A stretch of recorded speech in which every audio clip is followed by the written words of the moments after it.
What is going on, everybody? Cole Harvey with Lifetime Realty, and today I want to talk about the number one most important thing you should be focusing on to grow your business in 2024.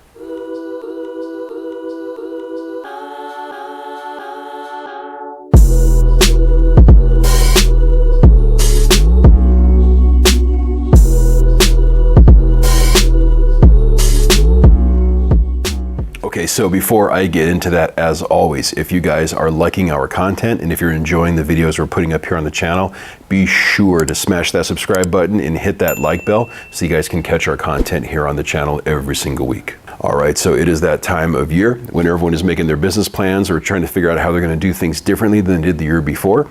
And this year we are in what I would call a very normal market. I would say the last several years, probably the last, 8 years even, we've been in a very much a bull market in the real estate business, meaning business has been very abundant. There's been a lot of people trying to get into properties, and when you guys are procuring clients or selling properties to buyers, you're noticing all kinds of activity.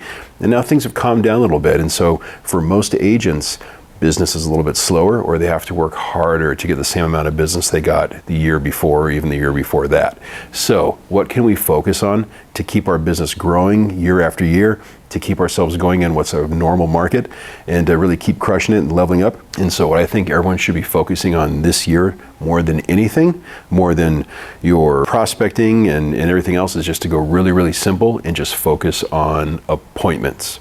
Your number one job as a real estate professional should be to be conducting appointments. If you think about it, there's all kinds of stuff we do throughout our day and our week as we run our business in this industry. We have to get marketing photos done. We have to create social media content. We have to create printed products to promote our properties. We have to do all this stuff, but nothing actually leads to a paycheck than a face-to-face meeting with a customer who can use your services, whether it's a buyer or a seller, regardless of the property type.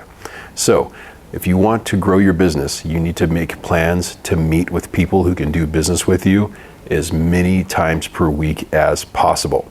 Now, working backwards from that, it's still very, very important to know your numbers and to track your activity. You should know, depending on the lead source or the lead type, how many reach outs you have to do to have a conversation, and how many conversations you have to have in order to set an appointment. And then since appointments get canceled or they push back or things happen, how many appointments do you have to have booked in order to conduct the number of appointments you need to go on? And then lastly, how many appointments per lead type leads to contracts? For example, if you guys are prospecting for sale by owners, I would expect on average agents need to go on 4 to 6 appointments to get one listing. So if you want to get one listing per week from a for sale by owner, you need to be booking and conducting at least 4 appointments during that week. If you guys are working with expired listings are much tighter and shorter. So in general, you can expect to get one listing for every 2 or 3 appointments. So how many conversations do you have to have with an expired listing to get an appointment? How many conversations do you have to have with a for sale by owner to get an appointment? Or if you guys are working your sphere of influence, if you guys are farming or circle prospecting, how many potential homeowners who are in that range of being ready to sell or upgrade or move down do you need to be speaking with on a daily basis to book enough appointments? So we can focus on a lot of stuff in our business, but face-to-face appointments is the number one thing that moves our business forward. Okay, so in conclusion, we know that activities generate appointments, and appointments generate contracts, which generate paychecks.